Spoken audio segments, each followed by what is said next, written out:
समंदर की लहरों ने उसे किनारे पर ला पटका। कॉब बदहवास सा बेहोशी से जागा। उसकी नजरें बीच पर रेत के महल बना रहे दो बच्चों को देख रही थी। उनके करीब जाने की चाह में उसने उठने की कोशिश की, पर उसकी हालत इतनी खराब थी कि उसकी हिम्मत जवाब दे गई। इसी दौरान कॉब को वहां पड़े देख एक जापानीज गार्ड उसके पास आया और बंदूक से उसके सूट को ऊपर उठाकर देखा। कॉब के पास एक पिस्टल थी। गार्ड अपने साथी की मदद से कॉब को उठाकर उसी बीच पर मौजूद एक जापानीज मेंशन में ले आया। अंदर एक बूढ़ा आदमी बैठा था। वो बूढ़ा उनका बॉस था। गार्ड ने उससे कहा, बॉस, बीच पर हमें एक आदमी मिला है जो आपका नाम ले रहा है। ये कहकर गार्ड्स ने कॉब के पास मिली चीजों को अपने बॉस के सामने रख दिया। उन चीजों में एक बंदूक और एक स्पिनिंग टॉप शामिल थी। उस स्पिनिंग टॉप को देख उस बूढ़े को अचानक ही कुछ याद आया। उस बूढ़े के इशारे पर गार्ड्स कॉब को वहां ले आए। बूढ़े ने कॉब को पहले खाना खिलाया, फिर उससे पूछा, क्या तू मुझे यहाँ मारने आया है? लेकिन कॉब चुप रहा। फिर उस बूढ़े ने वो स्पिनिंग टॉप उठाई और कहा, मैं जानता हूँ ये क्या चीज है। मुझे एक धुंधला सा सपना याद आता है जिसमें मैं एक आदमी से मिला था। एक आदमी जो अपनी सोच से दुनिया को बदलने की ताकत रखता था। उस आदमी के पास मैंने ये चीज देखी थी।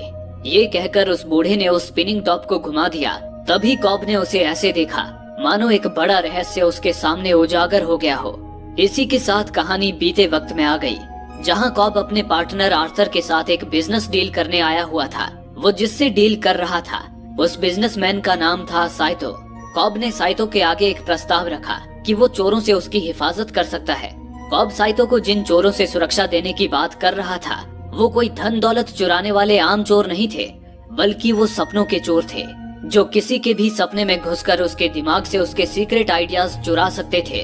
दरअसल ऐसा संभव हो पाता था एक नई टेक्नोलॉजी की बदौलत, जिसे पैसिव डिवाइस कहा जाता था।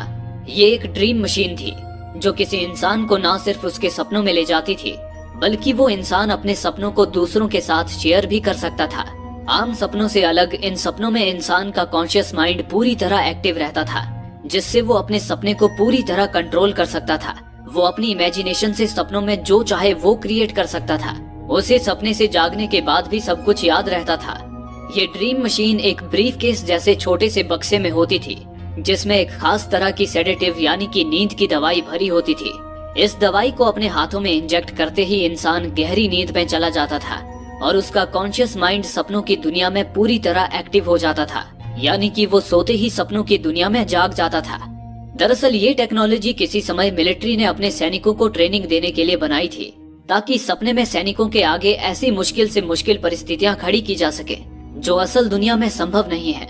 सैनिकों की टीम इस ड्रीम मशीन से जुड़कर किसी एक इंसान के सपने में जाती थी, जहां वो सैनिक अपनी इमेजिनेशन से जंग का माहौल क्रिएट करता था। फिर वे सभी मिलकर बार बार मुश्किल परिस्थितियों में लड़ने का अभ्यास करते थे। उन्हें जागने के बाद भी वो ट्रेनिंग याद रहती थी, पर आगे चलकर ये टेक्नोलॉजी लीक हो गई। आज कुछ लोग जो असल जिंदगी में अपनी ख्वाहिशें पूरी नहीं कर पाते, वो इस ड्रीम मशीन से सपने में जाकर अपनी ख्वाहिशें पूरी करते थे। लेकिन वहीं कुछ लोगों ने इस ड्रीम मशीन की सीमाओं को पार करके इसके इस्तेमाल का एक अनोखा तरीका ढूंढ निकाला था। उन्हें एक्सट्रैक्टर्स कहा जाता था, जो दूसरों के सपनों में घुसकर उनके दिमाग की गहराई में छुपे राज को चुरा लेते थे। इस चोरी को अंजाम देने के लिए सबसे पहले टारगेट को पता चले बगैर उसे सेडेटिव देकर सुला दिया जाता था। उसके बाद चोर टारगेट को ड्रीम मशीन से जोड़कर उसके सपने में घुस जाते थे। इस तरह से टारगेट को पता भी नहीं चलता था कि वो सपने में है। उन चोरों में एक आर्किटेक्ट भी होता था, जिसका काम होता था उस सपने को टारगेट के माहौल के मुताबिक डिजाइन करना। आर्किटेक्ट सपने को टारगेट के घर या किसी निजी जगह के मुताबिक ढाल देता था, ताकि टारगेट को लगे कि वो असली दुनिया में है, ना कि सपने में। सपने में आने के बाद ये दुनिया टारगेट के सबकॉन्शियस और यादों से भर जाती थी। मतलब कि चोर और टारगेट के अलावा इस दुनिया में बाकी जो भी लोग होते थे, वो सभी असली नहीं बल्कि टारगेट के सबकॉन्शियस माइंड के प्रोजेक्शंस थे। चोरों को ये भी ध्यान रखना पड़ता था कि टारगेट के सबकॉन्शियस माइंड को उन पर शक न हो। इसलिए आर्किटेक्ट सपने में एक एक चीज को बड़ी ही बारीकी से बनाता था। इस तरह टारगेट के सपने में घुसने के बाद चोरों के पास टारगेट के दिमाग से इंफॉर्मेशन एक्सट्रैक्ट करने के दो तरीके होते थे। पहली तरीके में वे टारगेट के सबकॉन्शियस माइंड के प्रोजेक्शंस, यानी कि वहां मौजूद लोगों से बात करके इंफॉर्मेशन निकालने की कोशिश करते थे। लेकिन अगर ये तरीका काम ना आया तो वो दूसरा तरीका आजमाते थे। दरअसल आर्किटेक्ट इस दुनिया में एक खास जगह पर एक सेफ का भी निर्माण करता था, उस सेफ में ऑटोमेटिकली टारगेट की सारी सीक्रेट इन्फॉर्मेशन लॉक हो जाती थी और टारगेट के सबकॉन्शियस माइंड के प्रोजेक्शंस उस सेफ को प्रोटेक्ट करने लगते थे। फिर चोरों को उन प्रोजेक्शंस को चकमा देकर सेफ तक पहुंचना होता था और इन्फॉर्मेशन हासिल करनी होती थी। कॉब और आर्थर भी सपनों के पेशेवर चोर थे। इस वक्त कॉब और आर्थर साइतो की विरोधी कंपनी कोबोल इंजीनियरिंग के लिए काम कर रहे थे। वे साइतो के दिमाग में उसका बिजनेस आइडिया चुराने उसके सपने में घुस चुके थे। उन्होंने उस सपने को साइतो के होटल के मुताबिक ढाल दिया था और वे साइतो के आगे ऐसे जता रहे थे मानो साइतो असली दुनिया में है और वे उससे बिजनेस डील करने आए हैं। कॉब और आर्थर ने साइतो से आइडिया एक्सट्रैक्ट करने के लिए पहला तरीका आजमाया। वे साइतो को ये यकीन दिलाने की कोशिश करने लगे कि वे सपनों के एक्सट्रैक्टर से उसकी हिफाजत करने आए हैं। कॉब ने साइतो से कहा, मिस्टर साइतो, क्या आप जानते हैं एक आइडिया जिसे अच्छी तरह सोचा समझा और परखा गया हो वो दिमाग के किसी कोने में अटक कर रह जाता है और सपनों का कोई एक्सट्रैक्टर आपके सपनों में घुसकर उस आइडिया को चुरा सकता है। मैं ये जानता हूँ क्योंकि मैं खुद सपनों का एक एक्सट्रैक्टर हूँ। मुझे पता चला है कि आपकी विरोधी कंपनी आपके दिमाग से आपका बिजनेस एक्सपेंशन आइडिया चुराना चाहती है, इसलिए मैं चाहता हूँ कि आप मुझे अपने सपनों की सिक्योरिटी के लिए हायर करें। ये सुन साइतो ने कॉब से पूछा, पर ये काम तुम कैसे करोगे? कॉब ने कहा, हम आपके सबकॉन्शियस माइंड को इस तरह ट्रेन करेंगे कि वो खुद ही उन चोरों से आपके आइडिया की हिफाजत करेगा। लेकिन मिस्टर साइतो, आपके आइडिया को चोरी होने से बचाने के लिए आपको मुझे वो आइडिया बताना होगा, तभी मैं उसकी सुरक्षा कर पाऊंगा।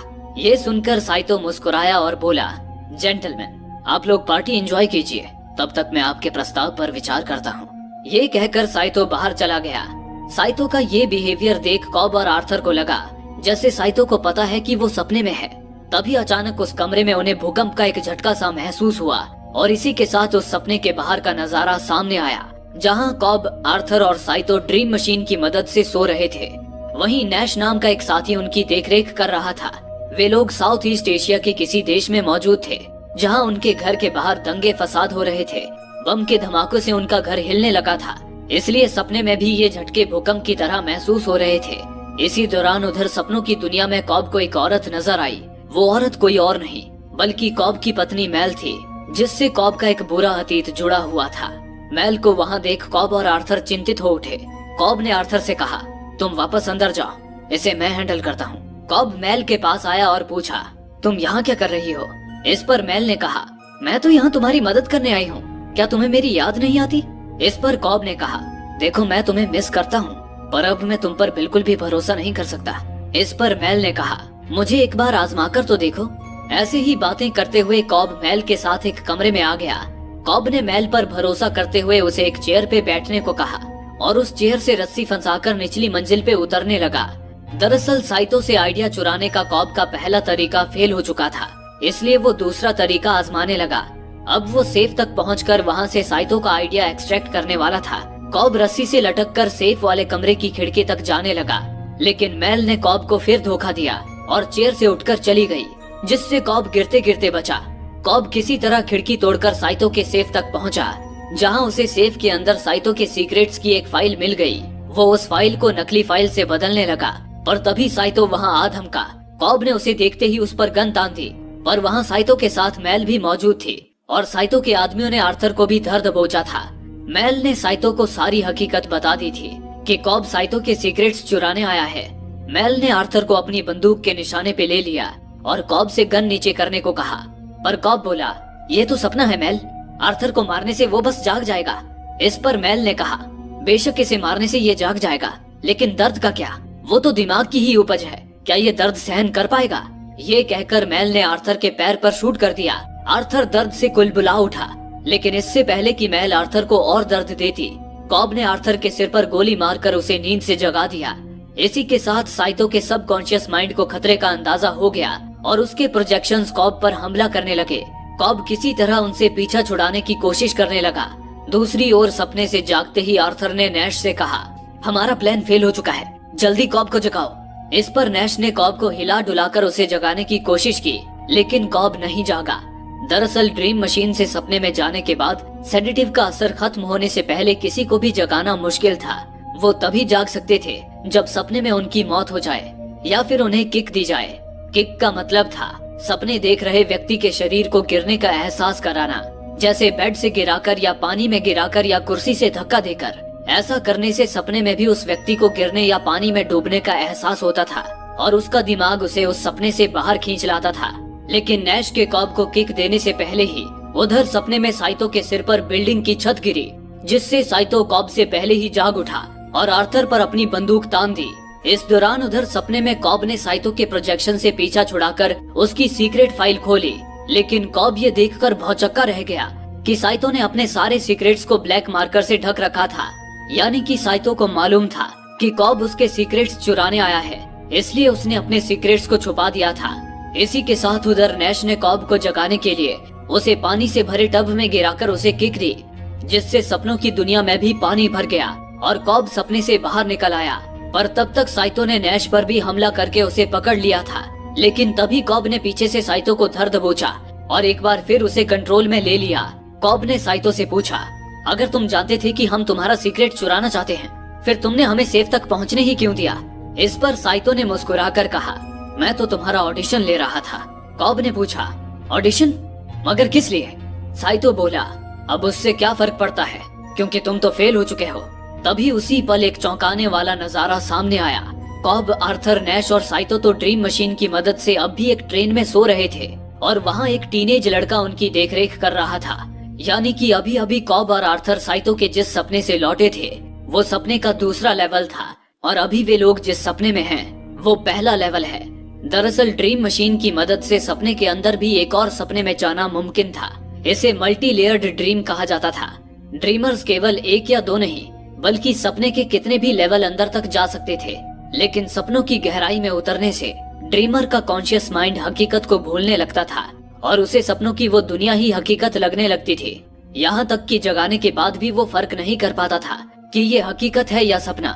इसलिए सपनों की दुनिया में जाना जोखिम भरा काम था, पर कॉब ने इस जोखिम भरे काम को ही अपना हथियार बना लिया था।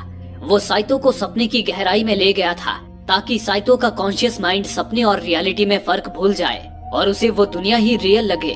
और सपने के इस पहले लेवल में भी वे लोग जिस घर में मौजूद थे वो भी साइतो का ही एक पुराना घर था, इसलिए साइतो को पता नहीं था कि वो अब भी सपने में है। इसी दौरान उधर असली दुनिया में सेडेटिव का असर खत्म होने वाला था। ये देख उनकी देखरेख कर रहे लड़के ने नैश के कानों में म्यूजिक बजाकर उसे इसका संकेत दिया। वो गाना सपनों की दुनिया में भी गूंजने लगा। उस संकेत को पाकर कॉब ने साइतो पर सख्ती दिखाते हुए उसे जमीन पर पटक दिया और कहा, तुम समझ नहीं रहे हो साइतो, जिस कंपनी ने हमें ये काम दिया है उन्हें ये बात बर्दाश्त नहीं होगी कि हम फेल हो गए। वो हमें खत्म कर देंगे, इसलिए हमें अपना बिजनेस एक्सपेंशन आइडिया बता दो, वरना अपनी जान से हाथ धो बैठोगे। लेकिन तभी नीचे बिछे कारपेट को छूकर साइतो को कुछ एहसास हुआ। उसने मुस्कुराते हुए कहा, दाग धब्बों में लिपटा मेरा ये कारपेट कुछ खास जगहों से घिस चुका था और वही इसकी पहचान थी। पर मेरा कारपेट तो ऊन का बना था, लेकिन इस वक्त मैं जिस कारपेट पर लेटा हूँ वो तो पॉलिएस्टर का बना है। यानी कि मैं अपने घर में नहीं हूँ बल्कि मैं अब भी सपने में हूँ। ये सुन कॉब ने नैश को घूर कर देखा, क्योंकि नैश ही इस सपने का आर्किटेक्ट था। यानी कि सपनों की दुनिया को नैश ने ही डिजाइन किया था। पर नैश की इस छोटी सी चूक ने कॉब के सारे प्लान का सत्यानाश कर दिया। इसी के साथ आर्थर वहाँ से गायब हो गया, क्योंकि आर्थर के सेडेटिव का असर पहले खत्म हो चुका था, इसलिए वो असली दुनिया में जाग गया था। तभी साइतो ने कॉब से कहा, मानना पड़ेगा कॉब, सपने के अंदर एक और सपना। मैं तुम्हारी इस टेक्निक से काफी इम्प्रेस हूँ, पर इस वक्त ये मेरा सपना है और अब मैं तुम्हारे साथ जो चाहे कर सकता हूँ। तभी पीछे से नैश बोला, मिस्टर साइतो, ये आपका नहीं मेरा सपना है। इतने में ही बाहर से दंगई अंदर घुस आए और उन्होंने नैश और कॉब को मार दिया, जिससे वे दोनों भी सपने से बाहर निकल आए। अब उन सभी की जान पर बन आई थी, क्योंकि कोबोल कंपनी अब उन्हें जिंदा नहीं छोड़ने वाली थी। कॉब ने सभी से कहा, अब से हम सबका रास्ता अलग है, भागो और अपनी जान बचाओ। ये कहकर कॉब ने उस टीनेज लड़के की ओर पैसों का एक बंडल फेंका और साइतो के जागने से पहले वे सभी 9-2-11 हो गए। इसी के साथ साइतो भी नींद से जाग उठा। पहले तो उसने हैरानी से इधर उधर देखा, लेकिन फिर कॉब और उसकी टीम को चकमा देने की खुशी उसके चेहरे पर छलक उठी। दूसरी ओर कॉब एक होटल के कमरे में बंदूक लिए बैठा था। उसके हाथ में कहानी की शुरुआत में दिखाई गई वही स्पिनिंग टॉप थी, जिसे उसने टेबल पर घुमाया और उसके रुकने का इंतजार करने लगा। दरअसल कॉब मल्टी लेयर ड्रीम से जागा था, इसलिए वो कंफ्यूज था कि ये हकीकत है या वो अब भी सपने में है। ये फर्क पता लगाने के लिए कॉब उस स्पिनिंग टॉप का इस्तेमाल करता था, जिसे वो टोटेम कहता था। उस स्पिनिंग टॉप को घुमाने पर अगर वो रुक जाए तो इसका मतलब होता था कि कॉब सपने से बाहर आ चुका है। पर अगर वो लगातार घूमता रहे तो इसका मतलब होता था कि कॉब अब भी सपने में है। कॉब की टीम के हर सदस्य के पास उनका अपना एक टोटम था। ये टोटम डाइस या चेस पीस जैसी कोई भी चीज हो सकती थी, जिसकी खासियत केवल उसके मालिक को ही पता होती थी। उस वक्त अगर वो स्पिनिंग टॉप घूमती रहती तो कॉब सपने से बाहर आने के लिए खुद को गोली मार लेता, लेकिन वो स्पिनिंग टॉप रुक गई और कॉब ने राहत की सांस भरी।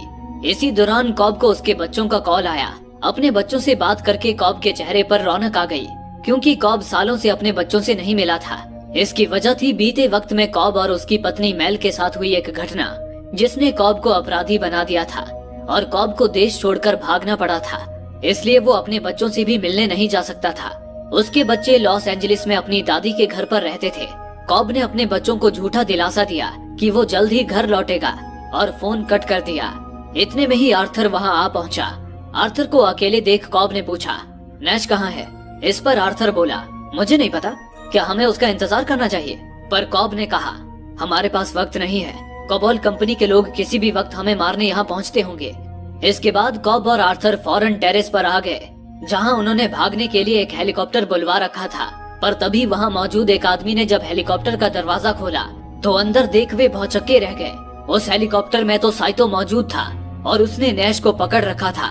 साइतो ने नैश की ओर इशारा करते हुए कॉब से कहा, तुम्हारा ये आदमी तो गद्दार निकला। इसने सोचा कि ये मेरे पास आकर अपनी जान का सौदा कर लेगा। मुझे यकीन है तुम इस गद्दार को सजा जरूर देना चाहोगे। ये सुन साइतो के आदमी ने कॉब की ओर गन बढ़ा दी, लेकिन कॉब ने कहा, ये मेरे काम करने का तरीका नहीं है। तब साइतो के इशारे पर उसके आदमी नैश को पकड़कर वहाँ से ले गए। फिर साइतो कॉब और आर्थर को अपने साथ ले जाने लगा। कॉब ने साइतो से पूछा, तुम नैश के साथ क्या करने वाले हो? इस पर साइतो ने कहा, मैं कुछ नहीं करने वाला, जो करना है वो कोबोल कंपनी करेगी। फिर कॉब ने पूछा, तुम हमसे क्या चाहते हो? साइतो बोला, अब तक तुम दिमाग से आइडियाज चुराते आए थे, लेकिन अब तुम्हें किसी के दिमाग में एक आइडिया डालना है। ये सुनते ही आर्थर ने कहा, टारगेट के दिमाग में आइडिया डालना, वो भी टारगेट को पता चले बगैर? ये तो नामुमकिन है। पर साइतो ने कहा, क्यों नामुमकिन है? अगर तुम लोग किसी के दिमाग से आइडिया चुरा सकते हो तो उसके दिमाग में आइडिया डाल भी तो सकते हो। पर आर्थर ने कहा, नहीं कर सकते। मैं तुम्हें समझाता हूँ क्यों। अगर मैं तुमसे कहता हूँ कि हाथी के बारे में मत सोचो, अब तुम क्या सोच रहे हो? साइतो ने कहा, हाथी। आर्थर बोला, बिल्कुल, लेकिन तुम्हें पता है कि हाथी के बारे में सोचने के लिए मैंने तुमसे कहा था। ये तुम्हारा आइडिया नहीं था। उसी तरह टारगेट के दिमाग को हमेशा पता होता है कि कोई आइडिया उसके माइंड में कैसे आया, और टारगेट उसी आइडिया पर अमल करता है जिसे उसने अपने मन में अच्छी तरह सोचा समझा हो। इसलिए ये काम नामुमकिन है। पर तभी कॉब बोल पड़ा, ऐसा मुमकिन हो सकता है। ये सुन साइतो ने कहा, तो क्या तुम ये कर सकते हो? इस पर कॉब ने कहा, हाँ, पर तभी जब आपके पास मेरे लिए कोई अच्छा ऑफर हो, वरना आप मुझे मेरी मंजिल पर छोड़ दीजिए, क्योंकि कोबोल से कैसे बचना है वो तो मुझे भी अच्छी तरह पता है। इस पर साइतो ने थोड़ा सोच विचार कर कहा, इस काम की कीमत तो तुम्हें मिलेगी ही, और अगर तुम सफल हुए तो तुम अपने बच्चों के पास वापस अमेरिका भी जा सकते हो। बस इतना सुनते ही कॉब ने कहा, टारगेट कौन है और उसके दिमाग में कौन सा आइडिया डालना है? इस पर साइतो ने कहा, मेरे सबसे बड़े बिजनेस कॉम्पिटिटर का नाम है मॉरिस फिशर, जो अब बूढ़ा हो चुका है और मौत के करीब है। उसके मरने के बाद उसकी कंपनी का सारा कंट्रोल उसके इकलौते बेटे रॉबर्ट के हाथों में आने वाला है, लेकिन मैं चाहता हूँ कि उसका बेटा रॉबर्ट अपने पिता की कंपनी का बंटवारा कर दे। इस पर कॉब राजी हो गया। इसी के साथ साइतो ने कॉब को एयरपोर्ट पर ड्रॉप कर दिया और कहा, अब जाओ और अपनी टीम बनाओ, लेकिन इस बार भरोसेमंद लोगों को ही चुनना। इसके बाद कॉब और आर्थर एक प्राइवेट प्लेन से पेरिस की ओर रवाना हो गए। इसी दौरान आर्थर ने कॉब से कहा, देखो मैं जानता हूँ कि तुम्हें किसी भी हाल में अपने बच्चों के पास जाना है, पर यह काम नामुमकिन है। आखिर तुम किसी के दिमाग में इतनी बड़ी सोच कैसे डाल सकते हो? इस पर कॉब ने कहा, देखो आइडिया एक बीज की तरह होता है, जिसे अगर मन की गहराई में बो दिया जाए तो वो धीरे धीरे दिमाग में घर कर जाता है। बस इसके लिए हमें टारगेट के सपनों की काफी गहराई में जाना होगा। मैं ये जानता हूँ क्योंकि मैं पहले भी किसी के दिमाग में आइडिया डाल चुका हूँ। ये सुनकर आर्थर ने चौंक कर कहा, आखिर कौन है वो जिसके दिमाग में तुमने आइडिया डाला? पर कॉब ने उसका नाम नहीं बताया। इसी के साथ वे लोग पेरिस पहुँच गए। पेरिस में कॉब एक यूनिवर्सिटी में आया था, जहाँ वो अपने फादर इन लॉ से मिला, जो वहाँ के प्रोफेसर थे। कॉब वहाँ आया था क्योंकि उसे अपनी टीम के लिए एक नए आर्किटेक्ट की जरूरत थी। हालांकि कॉब के फादर इन लॉ को ये पसंद नहीं था कि कॉब अपनी काबिलियत का इस्तेमाल किसी गैर कानूनी काम के लिए कर रहा है। पर जब कॉब ने उन्हें बताया कि इस एक काम के बाद उस पर लगे सारे चार्जेस हट जाएंगे, और वो अपने बच्चों के पास जा पाएगा, तो उसके फादर इन लॉ राजी हो गए। उन्होंने कॉब को अपनी सबसे काबिल स्टूडेंट अरियाडनी से मिलाया। उन्होंने अरियाडनी से कहा कि कॉब उसे एक जॉब ऑफर करना चाहता है। कॉब अरियाडनी के साथ बाहर आ गया। उसने अरियाडनी की काबिलियत परखने के लिए उसे एक टेस्ट दिया, जिसमें अरियाडनी को 2 मिनट में एक ऐसा पजल डिजाइन करना था जिसे सॉल्व करने में कॉब को 1 मिनट से ज्यादा समय लगे। पहले 2 पजल्स तो कॉब ने कुछ ही सेकंड्स में सॉल्व कर लिए, पर फिर अरियाडनी ने ऐसा मेज बनाया कि उसे सॉल्व करने के लिए कॉब को सोचना पड़ गया। कॉब अरियाडनी से काफी इम्प्रेस हुआ। इसी दौरान उधर आर्थर अपने वर्कशॉप में इस मिशन के लिए सारा सेटअप लगा रहा था। दूसरी ओर कॉब और अरियाडनी एक कैफे में बैठे थे, जहां कॉब अरियाडनी को उसका काम सिखा रहा था। कॉब ने बताया, अरियाडनी, इमेजिन करो कि तुम एक बिल्डिंग डिजाइन कर रही हो। तुम लगातार उस बिल्डिंग के हर हिस्से को सोच समझकर बनाती रहती हो, लेकिन एक समय ऐसा आता है जब तुम्हें लगता है कि बिल्डिंग का कुछ हिस्सा तो अपने आप ही बन गया। ठीक वैसे ही इस ड्रीम मशीन की मदद से जब हम सोते हैं तो हमारा सबकॉन्शियस माइंड हमें पता चले बगैर लगातार हमारी सपनों की दुनिया को क्रिएट करता रहता है और हम सीधा उस सपने के बीच में प्रकट हो जाते हैं। तब सपनों की दुनिया का कंट्रोल हमारे हाथ में होता है। और अरियाडनी, सपने के इसी पॉइंट पर मुझे तुम्हारी जरूरत पड़ेगी। तुम्हें टारगेट के माहौल के मुताबिक सपनों की दुनिया का एक मैप डिजाइन करना होगा, ताकि जब हम टारगेट को वहाँ लेकर आए तो उसे जरा भी भनक न लगे कि वो सपने में है। इस पर अरियाडनी ने सवाल किया, आखिर मैं सपने को इतने डिटेल में कैसे क्रिएट कर पाऊंगी कि वो रियल लगे? जवाब में कॉब ने कहा, सपने में तो हमें सब कुछ रियल ही लगता है। जब हम जागते हैं तभी हमें एहसास हो पाता है कि कुछ तो गलत था। कॉब ने आगे कहा, अरियाडनी, तुमने गौर किया होगा कि हमें कभी अपने सपने की शुरुआत याद नहीं रहती, क्योंकि हम हमेशा सपने के पीछे प्रकट होते हैं। क्या तुम मुझे बता सकती हो कि तुम इस कॉफी शॉप में कैसे आई? ये सुनकर अरियाडनी भी सोच में पड़ गई, क्योंकि वे लोग इस वक्त अरियाडनी के सपने में थे। जैसे ही अरियाडनी को इस बात का एहसास हुआ, उसका सबकॉन्शियस माइंड सपने की दुनिया को तबाह करने लगा और कैफे की टूटी कांच उनके चेहरे पर चुभते ही वे दोनों वर्कशॉप में जाग उठे। जागते ही कॉब ने कहा, सपने में चेहरे पर कांच का चुभना काफी दर्दनाक था ना? इसी तरह सपने की दुनिया का हर अनुभव हमें असलियत की तरह महसूस होता है। ये सुन अरियाडनी ने सवाल किया, लेकिन मैं अब तक नहीं समझी कि इन सब में आर्किटेक्ट कैसे काम करता है। कॉब ने कहा, ये समझने के लिए हमें एक बार फिर 5 मिनट के लिए सपनों की दुनिया में जाना होगा। ये सुन अरियाडनी ने चौंकते हुए कहा, एक बार फिर का क्या मतलब है? क्या इसके पहले भी हम केवल 5 मिनट के लिए सपने में गए थे? लेकिन हम तो करीब 1 घंटे से सपनों की दुनिया में थे। इस पर कॉब बोला, तुमने सही कहा, सपनों की दुनिया में समय धीमा हो जाता है, क्योंकि जब हम सपना देख रहे होते हैं तो हमारा माइंड तेजी से काम करता है। इसलिए असल दुनिया का 5 मिनट सपनों की दुनिया में 1 घंटे के बराबर होता है, और हम सपने में जितने लेवल्स आगे जाएंगे समय उतना ही धीमा होता जाएगा। इसके बाद कॉब एक बार फिर अरियाडनी को सपनों की दुनिया में ले आया। वे दोनों एक सड़क पे आगे बढ़ रहे थे और वहाँ आसपास कई सारे लोग मौजूद थे। अरियाडनी ने सवाल किया, ये लोग कौन हैं? इस पर कॉब ने बताया, ये लोग मेरे सबकॉन्शियस माइंड के प्रोजेक्शंस हैं। इस सपने में मैं टारगेट हूँ और तुम आर्किटेक्ट हो। इसके बाद अरियाडनी अपनी इमेजिनेशन से उस जगह में असाधारण बदलाव करने लगी। उसने सपने की उस दुनिया को किसी कागज की तरह मोड़ दिया। सपनों की दुनिया में बदलाव होते ही वहाँ मौजूद लोग अरियाडनी को घूरने लगे। ये देख अरियाडनी ने पूछा, ये लोग मुझे घूर क्यों रहे हैं? इस पर कॉब ने बताया, क्योंकि मेरे सबकॉन्शियस माइंड को शक हो रहा है कि तुम इस दुनिया को डिजाइन कर रही हो। तुम जितना सपनों की दुनिया से खिलवाड़ करोगी, उतनी ही जल्दी टारगेट के सबकॉन्शियस माइंड को पता चल जाएगा कि कोई अजनबी उसके सपने में घुस आया है। फिर जैसे हमारी बॉडी में व्हाइट ब्लड सेल्स इन्फेक्शन को डिटेक्ट करके उन पर अटैक कर देते हैं, वैसे ही टारगेट का सबकॉन्शियस तुम पर अटैक करके तुम्हें सपने से बाहर कर देगा। इन्हीं बातों के बीच अरियाडनी ने वहाँ एक ब्रिज का निर्माण कर दिया। तभी उस ब्रिज को देख कॉब को मेल के साथ उस ब्रिज पर बिताए कुछ पल याद आए। इससे कॉब परेशान हो उठा। उसने अरियाडनी से पूछा, ये ब्रिज तो असलियत में है, मैंने सही कहा ना? इस पर अरियाडनी बोली, ये वही ब्रिज है जिससे मैं हर रोज कॉलेज आती जाती हूँ। पर कॉब ने कहा, अरियाडनी, एक बात याद रखो, तुम कभी अपनी यादों में बसी जगहों को सपनों की दुनिया में मत लाना। हमेशा अपनी इमेजिनेशन से बिल्कुल नई जगहों का निर्माण करना। ये सुन अरियाडनी ने कहा, लेकिन हम उस चीज को ही तो ड्रॉ कर सकते हैं जो हमारी यादों में हो। कॉब बोला, हाँ, लेकिन बस स्ट्रीट लैंप या फोन बूथ जैसी छोटी चीजों को पूरे एरिया को अपनी यादों के मुताबिक कभी मत ढालना, वरना तुम्हारा माइंड सपनों की दुनिया को ही सच मान बैठेगा और तुम सपने और हकीकत के बीच उलझ कर रह जाओगी।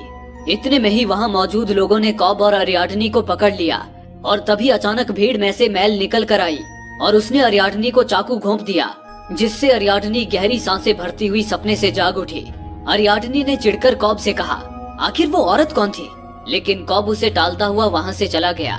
पर आर्थर ने अरियाडनी से कहा, जरूर तुम मेल से मिली होगी। वो कॉब की पत्नी है जो मर चुकी है। दरअसल मेल मरने से पहले कॉब को अपनी मौत का दोषी ठहरा गई थी, इसलिए कॉब को देश छोड़कर भागना पड़ा था। हालांकि कॉब खुद एक बेहतरीन सपनों का आर्किटेक्ट था, लेकिन मेल उसके दिलो दिमाग में बसी हुई थी।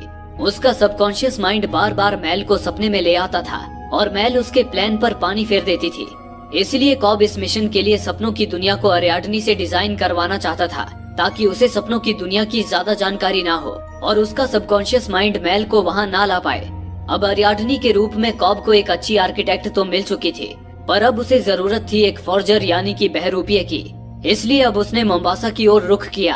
हालांकि मोम्बासा कोबोल कंपनी का इलाका था, इसलिए कॉब का वहां जाना मतलब अपनी ही मौत को दावत देने जैसा था। पर कॉब ने यह खतरा उठाना मुनासिब समझा, क्योंकि मोम्बासा में जेम्स था, जो सपनों का एक पेशेवर चोर तो था ही, साथ ही वो सपने में किसी का भी रूप लेने में माहिर था। जेम्स पहले भी कॉब के साथ काम कर चुका था। मोम्बासा में कॉब जेम्स से एक बार में मिला। कॉब ने जेम्स को अपना सारा प्लान समझाया और कहा, अब तुम भी ये मत कहना कि ये काम नामुमकिन है। लेकिन जेम्स ने कहा, किसी के दिमाग में आइडिया डालना बिल्कुल मुमकिन है, हालांकि यह काफी मुश्किल काम है। कॉब ने पूछा, क्या तुम ये पहले कर चुके हो? जेम्स ने कहा, हाँ, मैं एक आइडिया अपने टारगेट के मन में रख तो आया था, पर टारगेट ने उस आइडिया पर अमल नहीं किया। ये सुन कॉब ने कहा, क्या आइडिया डालने के लिए तुम टारगेट के मन की गहराई में गए थे? इस पर जेम्स ने कहा, समस्या मन की गहराई में जाना नहीं है, बल्कि जो आइडिया हम टारगेट के माइंड में डालने वाले हैं उसे हमें सबसे सिंपल रूप में रखना होगा, ताकि वो आइडिया टारगेट को नेचुरल लगे। तुम्हारा मिशन है टारगेट से उसके बाप की प्रॉपर्टी का बंटवारा करवाना, तो इस केस में हम इस आइडिया को टारगेट और उसके पिता के रिलेशनशिप से जोड़ सकते हैं। जेम्स ने आगे कहा, इस मिशन के लिए हमें एक केमिस्ट की भी जरूरत पड़ेगी। क्या तुम किसी को जानते हो? इसमें कॉब ने ना में जवाब दिया। जेम्स ने कहा, मैं तुम्हें एक बेहतरीन केमिस्ट से मिलवाता हूँ, पर पहले तुम कोबोल के उन पंटरों से पीछा छुड़ाओ। ये सुन जब कॉब ने नजर घुमाकर देखा तो कोबोल के आदमी उसे पकड़ने के लिए वहाँ घात लगाए बैठे थे। कॉब फौरन वहाँ से भाग खड़ा हुआ, लेकिन कोबोल के लोग उस पर गोलियां बरसाते हुए उसकी जान लेने पर तुले थे। तभी एक कार कॉब के पास आकर रुकी। कॉब उस कार में सवार हो गया। वो कार साइतो की थी। कॉब ने साइतो से पूछा, तुम यहाँ क्या कर रहे हो? इस पर साइतो ने कहा, तुम मेरे इन्वेस्टमेंट हो और मैं यहाँ अपने इन्वेस्टमेंट की सुरक्षा करने आया हूँ। साइतो कॉब को बचाकर वहाँ से दूर ले आया, जहाँ उन्होंने जेम्स को भी पिक कर लिया। फिर जेम्स उन्हें एक अंडरग्राउंड केमिस्ट के पास ले गया, जिसका नाम था यूसुफ। यूसुफ नींद की दवाई यानी कि सेडेटिव बनाने में माहिर था। कॉब ने यूसुफ को भी अपना प्लान समझा दिया और कहा, हमें इस मिशन के लिए काफी ज्यादा स्ट्रॉन्ग सेडेटिव की जरूरत पड़ेगी, क्योंकि हमें सपने के 3 लेवल तक अंदर जाना है और तुम्हें भी इस मिशन में हमारे साथ चलना होगा। इस पर यूसुफ बोला, मिस्टर कॉब, आपकी टीम में कितने लोग हैं? कॉब ने कहा, तुम्हें मिलाकर 5 लोग। पर तभी साइतो बोल पड़ा, 5 नहीं 6 लोग। मैं भी इस मिशन में तुम्हारे साथ रहूंगा, ताकि मैं ये सुनिश्चित कर पाऊं कि तुमने मेरा काम पूरा किया या नहीं। ये सुनकर यूसुफ ने एक केमिकल की शीशी निकाली, जिसमें एक स्ट्रॉन्ग सेडेटिव भरा हुआ था। यूसुफ ने सपने दिखाने वाली सेडेटिव को मॉडिफाई करके उसे और ज्यादा स्ट्रॉन्ग सेडेटिव में बदल दिया था। उसका असर दिखाने के लिए यूसुफ उन्हें अपने एक खुफिया तहखाने में ले गया, जहां करीब दर्जन भर लोग एक ड्रीम मशीन से जुड़कर एक साथ सपने देख रहे थे। उन सबने यूसुफ की वही स्ट्रॉन्ग सेडेटिव ले रखी थी। यूसुफ के साथी ने सपने देख रहे एक आदमी को थप्पड़ मारकर दिखाया कि ये सेडेटिव इतना स्टेबल है कि सपने देखने वाले को थप्पड़ मारने पर भी वो जागता नहीं है। उन लोगों को देख साइतो ने पूछा, आखिर कौन है ये लोग? इस पर यूसुफ ने बताया, ये जिंदगी से हारे हुए आम लोग हैं, जो हर रोज यहाँ सपने देखने आते हैं। असल दुनिया में ये लोग अपनी जो ख्वाहिशें पूरी नहीं कर पाते, वो सपनों की दुनिया में करते हैं। इसलिए सपनों की दुनिया ही इनके लिए हकीकत बन चुकी है। वैसे तो ये लोग हर रोज केवल 4 घंटों के लिए सोते हैं, लेकिन मेरी इस सेडेटिव के साथ सपने में वो समय 40 घंटों के बराबर होता है। इस तरह यूसुफ के साथ कॉब की टीम पूरी हो गई। अब बारी थी टारगेट की इंफॉर्मेशन निकालने की। इस पर साइतो ने उन्हें बताया कि उसके बिजनेस कॉम्पिटिटर का नाम है मॉरिस फिशर, जो बिस्तर पर पड़ा आखिरी सांसें गिन रहा है। उसके मरने के बाद उसकी जायदाद उसके बेटे रॉबर्ट फिशर को मिलने वाली है और रॉबर्ट ही उनका टारगेट है। दरअसल मॉरिस फिशर की कंपनी जल्द ही एनर्जी सप्लाई करने वाली दुनिया की नंबर 1 कंपनी बनने वाली थी। हालांकि इस वक्त केवल साइतो की कंपनी ही उसका मुकाबला कर सकती थी, पर जल्द ही वो साइतो की कंपनी को भी पीछे छोड़ने वाले थे। इसलिए साइतो चाहता था कि उस कंपनी का बंटवारा हो जाए, ताकि उसकी कंपनी नंबर 1 बन सके। इसी दौरान जेम्स ने रॉबर्ट और मॉरिस के साथ एक और आदमी की फोटो देखी और साइतो से पूछा, ये आदमी कौन है? साइतो ने बताया, इस आदमी का नाम पीटर ब्राउनिंग है। ये मॉरिस फिशर का राइट हैंड और हमारे टारगेट यानी कि रॉबर्ट फिशर का गॉडफादर है। ये जानकारी लेने के बाद कॉब और उसकी टीम अपने टारगेट की सारी जानकारी जुटाने में लग गई। उन्हें पता चला कि ब्राउनिंग मॉरिस के मरने के बाद कंपनी में पावर हासिल करने की षड्यंत्र रच रहा था। साथ ही ये भी कि रॉबर्ट का अपने पिता के साथ रिश्ता कुछ ठीक नहीं रहा था। मॉरिस हमेशा रॉबर्ट को नालायक समझता था। इन सारी बातों को ध्यान में रखते हुए कॉब और उसकी टीम ने प्लान किया कि वे रॉबर्ट के मन में जो सोच डालेंगे वो ऐसा होगा। मैं अपने पिता के नक्शे कदम पर नहीं चलूंगा, बल्कि मैं उनकी कंपनी को खत्म करके अपनी खुद की पहचान बनाऊंगा। कॉब ने ये आइडिया इसलिए चुना था क्योंकि इस आइडिया के साथ रॉबर्ट का पॉजिटिव इमोशन जुड़ा था और पॉजिटिव इमोशन के साथ जन्मी सोच ही हमें उस सोच पर अमल करने के लिए मोटिवेट करती है। ये आइडिया रॉबर्ट के दिमाग में डालने के लिए जेम्स ने फैसला किया कि वो सपने के पहले लेवल में ब्राउनिंग का रूप लेगा। सपने में किसी का रूप लेने के लिए जेम्स को उसकी तरह एक्टिंग करनी पड़ती थी, इसलिए जेम्स ने ब्राउनिंग के चाल चलन और तौर तरीकों को अच्छी तरह सीख लिया था। इस तरह प्लान की कई दिनों तक प्रैक्टिस करने के बाद कॉब और उसकी टीम इस मिशन को अंजाम देने के लिए तैयार थे। कॉब ने अपनी टीम से कहा, हमने सारी तैयारियां तो कर ली है, लेकिन अब भी एक अहम चीज रह गई है। हमें इस मिशन को अंजाम देने के लिए रॉबर्ट के साथ 10 घंटे का वक्त चाहिए। ये सुन साइतो बोला, सिडनी से लॉस एंजलिस की हवाई यात्रा दुनिया की सबसे लंबी हवाई यात्रा में से एक है और रॉबर्ट हर 2 हफ्ते में एक बार ये जर्नी करता है। रॉबर्ट को सपने में ले जाने के लिए ये परफेक्ट है। ये सुन आर्थर ने कहा, फिर तो हमें उस प्लेन में फर्स्ट क्लास कैबिन की सारी टिकट्स खरीदनी होंगी ताकि हमारे काम के बीच कोई ना आ सके, और साथ ही एक अटेंडेंट की भी मदद की जरूरत पड़ेगी। इस पर साइतो ने कहा, उसकी फिक्र मत करो क्योंकि मैंने तो पूरे प्लेन को ही खरीद लिया है। अब कॉब और उसकी टीम इस मिशन के लिए पूरी तरह तैयार थी। फिर उसी रात साइतो और आर्थर ने कॉब को बताया कि उनके मिशन को अंजाम देने का वक्त आ गया है, क्योंकि आज सिडनी में मॉरिस फिशर की मौत हो गई है और रॉबर्ट अपने पिता के फ्यूनरल के लिए उनकी बॉडी को लॉस एंजलिस ले जाने वाला है।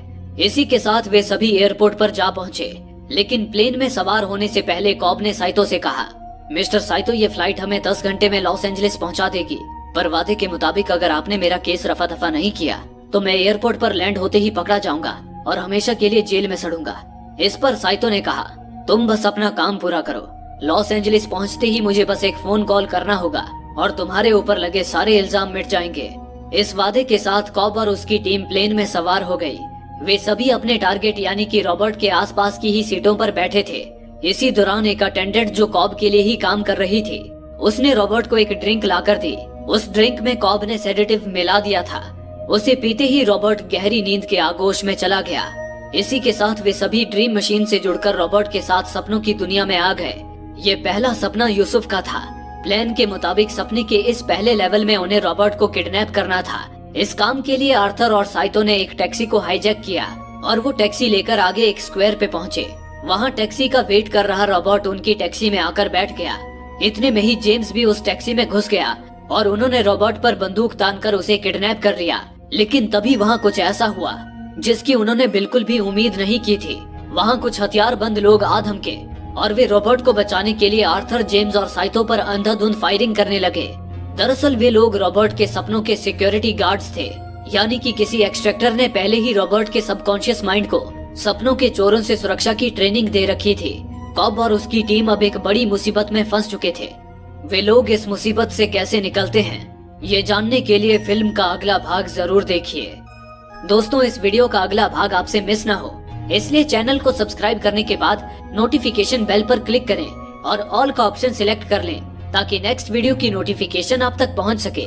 धन्यवाद।